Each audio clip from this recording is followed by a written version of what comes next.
Maniacs, it's Gary Vaynerchuk, and this is easily the biggest announcement of all time. And unfortunately, all the people hanging out here are not going to find out, because the way we're going to announce it is you're going to watch this video right now. I really hope that you can hang out with me next spring. Hey everybody, it's Gary Vaynerchuk. Wow, I didn't say Vaynerchuk, and I'm extremely pumped to talk about something that I've been working on for over a year, and that is the Thunder Cruise. That's right, April 18th to the 25th of 2009, you, your loved ones, and me on a cruise. What are we hitting? Fort Lauderdale, so we're going to St. Martin, Antigua, the Bahamas, the Dominican Republic, a 7-day cruise, wine events the whole time. It's a really unbelievable opportunity for me to hang out with you guys, drink wine. Now here's where it gets crazy. Anybody that's ever been to our super tasting, we're basically replicating it on the cruise the first night, or maybe the last night, I haven't decided yet, but a super tasting, which alone is like a $300-400 value on the ticket alone, plus tons of events, tasting wine all day, drinking with other Vaniacs, other wine aficionados, a lot of excursions, and just a great way to get away, enjoy some sun, fun, vino. We're gonna kill it. I want you there. We have worked feverishly on a crazy price, which you'll see all the details on this website, or link it up, that's how we do it. I hope I see you at the cruise, the Thunder Cruise, in mid-2009. If you have any questions, or any concerns, or thoughts, or ideas needed, we'll have some emails around here for you. Really looking forward to spending some time with you on the Thunder Cruise. Hello everybody, and welcome to Wine Library TV. I am your host, Gary Vaynerchuk, and this, my friends, this is the Thunder Show, aka the internet's most passionate wine program. Mott, beautiful burgundy shirt today, representing red wine in the house. I'm repping Pandora t-shirts, still coming in. Mott, I mean, people are sending t-shirts and I'm wearing them. This is our thing while it's the summer, so if you want me to wear a t-shirt, just send it. Mott, you should probably link up the address, don't you think? Link it up, Mott. That's what we do, and we're right back into Ohio. Ohio red wines. We just did the white wines, and now we're going to focus on 3 red wines from Ohio, the state that brought us Vernon Gholston, the greatest rookie in football history. So a prediction, what he's going to do for the Jets this year, Mott. So, Ohio, once again, we saw some good potential from the white wines. I'm very curious to see what we do with the red wines. We've got a Pinot Noir. We have a Cabernet Franc Cabernet blend. And we have a Petit Verdot, which anybody who watches the Thunder Show knows I love my PV. I rep the PV. We might even make a PV wristband one day. That's how much I heart Petit Verdot. All right, there's no reason to bullcrap today. We should get right into the vino, because that's what we like to do on the show. Besides that, I want to talk about a little bit Patrick Ewing, I see. Nothing really, right? I mean, anything on your mind, Mott? Just a little upset Shockey got traded. But Are you upset about Shockey getting traded? I like Shockey. Now, don't forget, you got traded yesterday, but this is probably airing in a week or two, right. So, probably old news. Yeah. Oh, I'm really sad Lawrence Taylor retired. But you got a lot in return. A 2 and a 5 for Shockey is a good number. It's a good deal. You know what I mean? And clearly in the clubhouse it became an issue. Yeah. I mean, Eli didn't want him there. I don't think and so. Eli's got a ring. That's right. Once you put this ring on, Mott, and I'm not talking about the wedding ring, which defeats a lot of things that you're ambitious for. I'm talking about, which, by the way, I'm very happy to put the ring. But, once you put that Super Bowl ring on, you've got control. Especially if you're a quarterback. Plus, he's the toast of the town. He's the toast of the town. Harpersfield, 2006 Pinot Noir, Grand River Valley, $26.50. Again, I always talk about the price points. I'm sorry to do that to the other 46 states, but I've got to. A lot of times that's where the definitive issue for me comes in play, that the wines are just overpriced for the category. And so, that always bothered me. To me, an Ohio Pinot Noir, I'd be excited to see at 9 to 13 bones, getting into that value price point that allows people to get in there and really find their opportunity, I would say. So, big shout out to the Ustream folks. Mott, give them up. I would give the Ustream folks an 85-point score today. Mott, up here. All right, let's get back in the show. Pinot Noir, $26.50. Let's give it a sniffy sniff. 12% alcohol content from Harpersfield. I get a little raspberry, kind of like mushy, soft raspberry, like when it melts a little bit, it's all like smushy in the box, in the green box they all come in.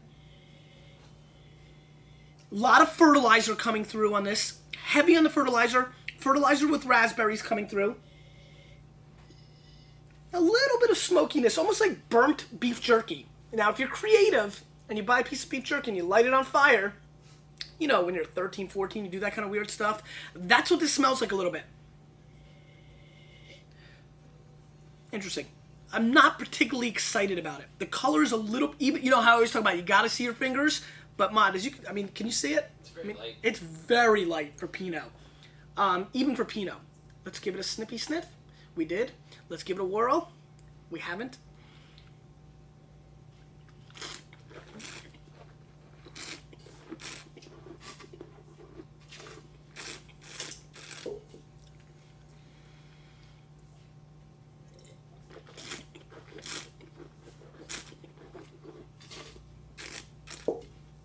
Very light. I mean, extremely light. Reminds me of a lot of the Pinot Noirs that I drank from California in the early 90s. You know, just, you could just tell that this is not the grape varietal that is right here, or that, you know, maybe Harpersfield didn't do a good job with it, but it just doesn't feel like they've got enough extract, enough skins, enough complexities. It's just a very basic Pinot Noir.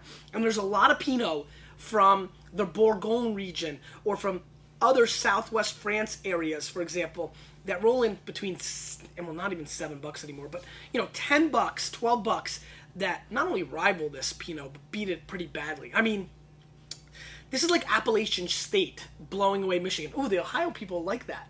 Actually, this is perfect. So this really is like, you know, that would be like a $10 Pinot dominating this. I mean, really, this is an issue. I mean, to me, this is like watching a high school football team come into Soldier Field against the Bears and beat them by 31. Making sense? Meaning a $10 Pinot would do that to this wine. This is a very poor effort Pinot Noir to me. Very basic, very simplistic, a huge ripoff. I mean, rip off my shirt ripoff at $26.50. I'm going to score this wine 59 points. I mean, this is a brutal entry for a Pinot Noir. I'm really sorry, but that's where I see this wine. I mean, it's almost, I mean, whereas in the past I probably trashed on wines more and then gave them a higher score. As you can tell, I'm just being polite at this point because I do appreciate them sending me the wines in, but this is really, really an issue. And let's move on. Tough start. Harmony Hill Rhapsody, 2004, estate bottled Cabernet. 64% Cabernet Franc, 36% Cabernet Sauvignon, 18 months in French American oak barrels. If I recall from the white wine that these guys submitted, there was way too much oak. 18 months, this could be an issue. The oak monster is prepped and ready to make a big hello to the Vayner Nation from Ohio. Once again, why do I lick my thumb when I hitchhike? I'm trying to figure that out. Anyway, I'm scared to sniffy sniff it, but I'm going to. The oak doesn't come through as heavily, so that's good. I do get a blueberry pie component with some greenness. I get a little minty thing going on. So almost like a junior mint thrown into like some raspberry cherry like pie. So kind of neat so far. Not bad. Definitely not the oak I expected. The phone makes such an interesting sound when it goes off. Let's give it a whirl.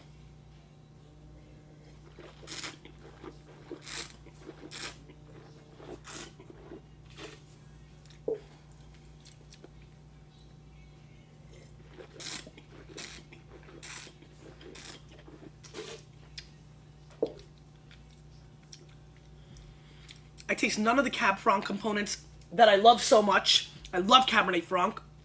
The greenness, none of that. I do get a little bit of the oak, little hints of vanilla. Gotta be honest with you, once again, cheap Cabernet. That's just what this tastes like to me. I mean, this wine rolls in at 14 bones, so it's not killing us, but I'm not loving it. Really, I'm not. To me, this is a 73-point wine. I'm gonna give it a pass. It feels off balance. It feels awkward. It feels discombobulated. It feels like it got punched in top of the temple. That's what always throws off the boxers. Like you ever see those boxing YouTube highlights when boxers it's so weird, right? You ever see the one where the guy gets knocked down and he's on the ground and he's punching? Ma, that is crazy. I'm serious. You need to go and just put like knockouts on YouTube. There's some scary stuff out there. That's what I feel like with this wine. It just doesn't know where it is. You know, it's kind of wearing like a cowboy hat to New York City, or, you know, dressed up all LA in middle America. It's out of place, and I have a problem with that. The wine does not taste that good to me. It's thin again. Another issue. Maybe too much rain in Ohio in this growing season. I'm not sure. The Pinot was thin and light. This one's thin and light. I do not like thin and light. Please stop giving me thin and light. And let's give this a major pass, and Ohio Reds are off to a terrible start. Let's see if Kincaid Ridge can save the day. And it is a Petit Verdot, so that's a good sign. Kincaid Ridge, 2005, Petit Verdot. This is a very interesting wine, and very allocated. They only made 76 cases, 18 bones. We know these guys like to roll in low numbers. Didn't the White Lung only get 38 cases or something like that? Amazing. Hand harvested on October 28th. Let's see what's going on here. Great color. So we finally have a little color mott. That's good to see. Let's give it a sniffy sniff.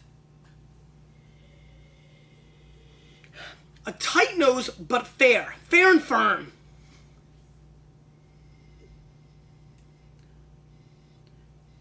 I get a little like cabbage. I get a little bit of like, a little hint of like sour blueberries, not bad. There's some inkiness to it as well. A little vegetal component riding through this nose. A little bit of violet, which I like. Yeah, violet's coming through nicely. Good nose. Much better so far than the other two wines. 18 bones. Did I mention that? I don't think so. Yeah, I did. Peyton Manning, boo. 18 bones. Let's give it a whirl.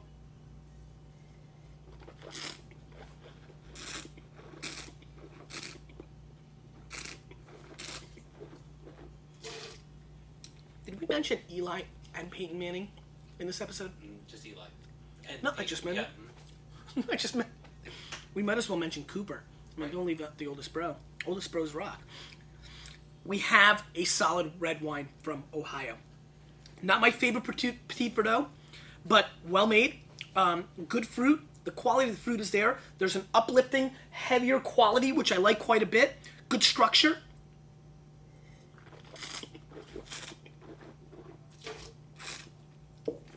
Good weight. Yeah, this is a nice wine. Drinkable, smooth, which I think a lot of people will enjoy. What's the alcohol content on this? 13.4. Nice little number. This is the last bottle they had. It was the first wine to get allocated and sold out from the winery, and this was the last one they had, and they sent it. Obviously, they've been paying attention to the varietal I like. Clearly, being a Petit Verdot fan, that darkness, maybe not as fruit-driven. So this has a lot of fruit.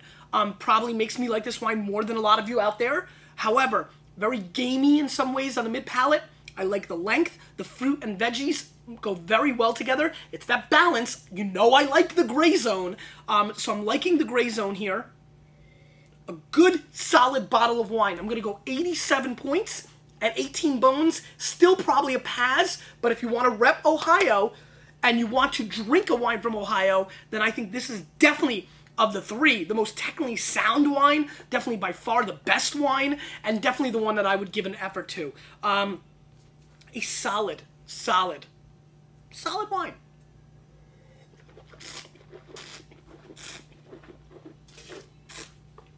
I like it. Big shout out to all my UK fans. They've been coming strong. The numbers are crazy. Also, huge shout out to Singapore. I was looking at our international numbers. Singapore's stepping up. We might have to do, Mott, we might have to, you ready for a 20-hour flight? We might have to go to Singapore. Question of the day. Who is your favorite Manning? Peyton, Eli, or... Nice, Eric. Do you think they could see that? Eric just gave a hi to Ustream sign. Just walked by. That was pretty awesome. Peyton, Eli, or my personal favorite. Oh, we should do the old man too. Yeah, throw Archie in. Right? So, Peyton, Eli, Archie, or Cooper. Because you, with a little bit of me, we're changing the wine world, whether they like it or not.